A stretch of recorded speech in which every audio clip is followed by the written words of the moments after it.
भारतीय राजनेता की सैलरी कितनी होती है, क्या आप जानते हैं?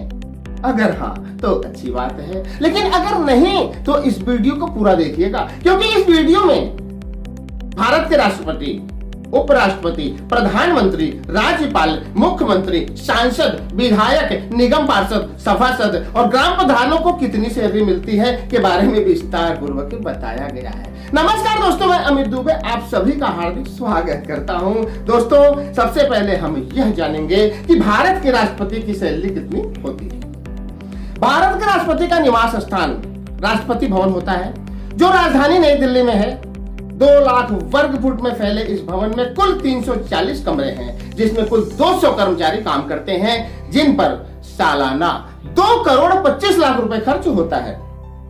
भारत के राष्ट्रपति के काफिले में 25 गाड़ियां होती है और उनकी सुरक्षा में 86 अंगरक्षक तैनात रहते हैं। इस समय भारत के राष्ट्रपति के पद पर रामनाथ कोविंद कार्यरत हैं, जिनको 5 लाख रुपए महीना सैलरी मिलता है। साथ में अन्य सरकारी भत्ते और सुविधाएं भी मिलती हैं। रिटायरमेंट के बाद उन्हें 1,50,000 रुपए महीना पेंशन के रूप में और 60,000 रुपए महीना स्टाफ खर्च के रूप में मिलते हैं। साथ ही आजीवन रहने के लिए एक सरकारी बंगला और वाहन खर्च भी दिया जाता है। हाँ दोस्तों, और आगे बढ़ते हैं और अब जानते हैं कि भारत के उपराष्ट्रपति की सैलरी कितनी है। भारत के उपराष्ट्रपति को नई दिल्ली में रहने के लिए एक सरकारी बंगला मिलता है, जिसमें स्टाफ और सुरक्षा गार्ड की भी सुविधा होती है। साथ ही स्वास्थ्य संबंधी और यात्रा के खर्चे भी दिए जाते हैं। वर्तमान समय में भारत के उपराष्ट्रपति वेंकैया नायडू हैं, जिनको हर महीने 4 लाख रुपए सैलरी मिलता है। साथ में अन्य सरकारी भत्ते और सुविधाएं भी मिलती हैं। रिटायरमेंट के बाद उन्हें 1,50,000 रुपए महीना पेंशन के रूप में, साथ में अन्य सुविधाएं भी मिलती हैं। हाँ दोस्तों, और आगे बढ़ते हैं और अब जानते हैं कि भारत की प्रधानमंत्री की सैलरी कितनी होती है। बड़ा आश्चर्य होगा आपको भारत के प्रधानमंत्री की सैलरी को सुनकर। आइए बात करते हैं।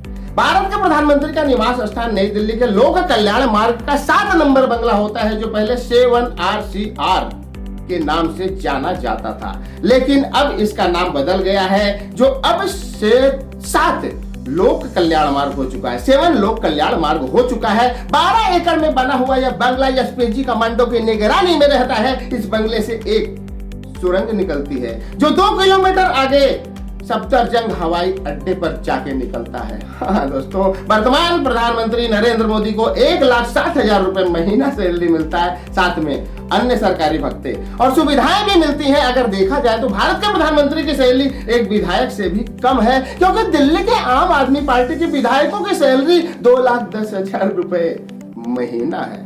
हाँ दोस्तों, और आगे बढ़ते हैं और अब जानते हैं कि भारत के राज्यों में सक्रिय राज्यपाल की सैलरी कितनी होती है। जैसे भारत का राष्ट्रपति राष्ट्र का सर्वोच्च व्यक्ति होता है, बिल्कुल उसी तरह राज्यपाल राज्य का सर्वोच्च व्यक्ति होता है और उसका निवास स्थान राज्य के राजधानी में बना राजभवन होता है, जिसमें वह अपने परिवार के साथ निवास करता है।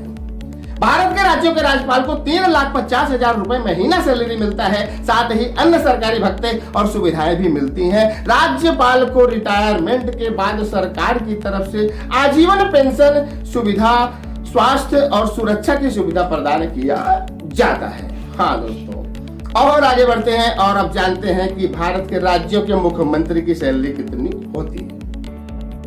भारत के राज्यों के मुख्यमंत्रियों की सैलरी अलग अलग राज्यों में अलग अलग है। जैसे उत्तर प्रदेश के मुख्यमंत्री योगी आदित्यनाथ की सैलरी 3,65,000 रुपए महीना है। दिल्ली के मुख्यमंत्री अरविंद केजरीवाल की सैलरी 3,90,000 रुपए महीना है।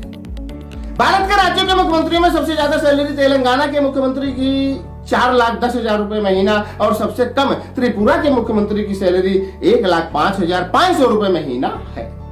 और आगे बढ़ते हैं और अब जानते हैं कि भारत के सांसदों की सैलरी कितनी होती है। भारतीय संसद में 2 सदन है। क्या भारतीय संसद के 2 सदन हैं, लोकसभा और राज्यसभा, जिसमें लोकसभा में 543 सांसद होते हैं और राज्यसभा में 250 सांसद होते हैं। लोकसभा चुनाव से जनता द्वारा चुने जाते हैं, जो वो 543 सांसद होते हैं और राज्यसभा में जो 250 सांसद होते हैं वो राज्यों के परिषद द्वारा चुने जाते हैं। भारत के सांसदों को हर महीने 1 लाख रुपए सैलरी मिलता है। साथ में अन्य सरकारी भत्ते और सुविधाएं भी मिलती है। रिटायरमेंट के बाद आजीवन पेंशन और अन्य सुविधाएं भी मिलती हैं। और आगे बढ़ते हैं दोस्तों, और अब जानते हैं कि विधायकों की सैलरी कितनी होती है। हर राज्य के विधायकों की सैलरी अलग अलग होती है। जैसे दिल्ली के विधायकों की सैलरी 2,10,000 रुपए और उत्तर प्रदेश के विधायकों की सैलरी 1,87,000 रुपए महीना है। वैसे एक बात और बता दें कि भारत के राज्यों में दिए जाने वाले विधायकों की सैलरी में सबसे ज्यादा तेलंगाना के विधायकों की सैलरी 2,50,000 और सबसे कम त्रिपुरा के विधायकों की सैलरी 34,000 रुपए महीना है। दोस्तों और आगे बढ़ते हैं और अब जानते हैं कि भारत के राज्यों के नगर पालिका, नगर परिषदों और नगर निगमों में निगम पार्षदों की सैलरी कितनी होती है। हर एक राज्य में पार्षदों की सैलरी अलग अलग होती है। जैसे दिल्ली के निगम पार्षदों की सैलरी 45,000 रुपए महीना है, साथ में अन्य सरकारी भत्ते और सुविधाएं भी मिलती हैं। सबसे ज्यादा सैलरी निगम पार्षद, नगर निगम के निगम पार्षदों की होती है, उसके बाद नगर पालिका के पार्षदों की उससे कम, और उसके बाद नगर पंचायत के पार्षदों की सैलरी होती है। दोस्तों और आगे बढ़ते हैं और अब जानते हैं कि सभासद की सैलरी कितनी होती है। सामान्यतः सभासद की सैलरी 10,000 से लेकर 25,000 रुपए महीना तक होता है, वह भी अलग अलग राज्यों के हिसाब से। साथ ही प्रति बैठक 1,000 रुपए अलग से उन्हें मिलता है। दोस्तों और आगे बढ़ते हैं और अब जानते हैं कि ग्राम प्रधानों की सैलरी कितनी होती है। हर एक राज्य के ग्राम प्रधानों की सैलरी अलग अलग होती है। जैसे उत्तर प्रदेश के ग्राम प्रधानों को हर महीने 5,000 रुपए बेसिक और 15,000 रुपए यातायात भत्ता के रूप में मिलता है।